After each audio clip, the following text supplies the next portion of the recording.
For nearly a century, humankind has devoted significant efforts to use the limits of its scientific ability to help find possible intelligent alien life in the universe. Yet so far we've heard bupkis, zilch, nada.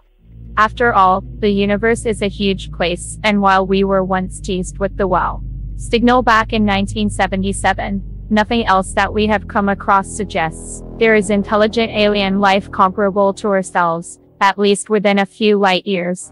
Live fast, die young. The reason for this, according to a new paper published in the journal Astrobiology, is the rather sad reality that we are an anomaly, and that fleeting life followed by a quick extinction is probably the norm. Describing their latest predictive model as the Gaian bottleneck, researchers Aditya Chopra and Charles H. Lineweaver suggest that due to a planet's earliest habitable conditions being rather unstable, the birth of life would quickly be followed by its demise.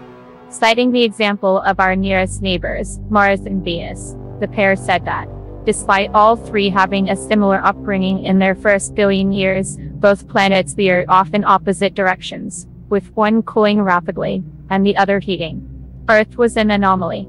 Their model even suggests that while Earth inhabits the fabled Goldilocks zone of being neither too hot nor too cold, runaway freezing or heating might be similar planets' default fate.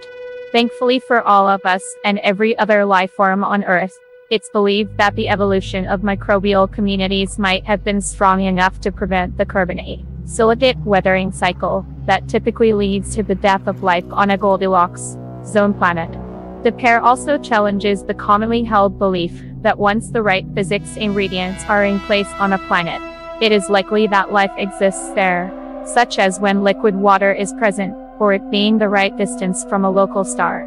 The universe is under no obligation to prevent disappointment. Although the cottage industry of habitable zone modelers can turn various knobs that control atmospheric and geophysical properties to stabilize planets over short timescales, they have mostly ignored the role of biology in keeping planets habitable over billions of years, the pair wrote in a piece for The Conversation.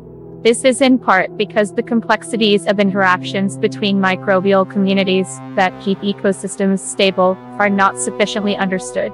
While the pair said they admire the work of organizations like SETI, the sole purpose of which is to search for intelligent life in the universe, they emphasize that there is no evidence for life with intelligence comparable to ours.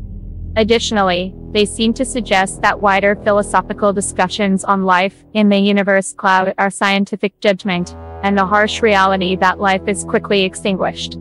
Our suggestion that the universe is filled with dead aliens might disappoint some, but the universe is under no obligation to prevent disappointment, they said.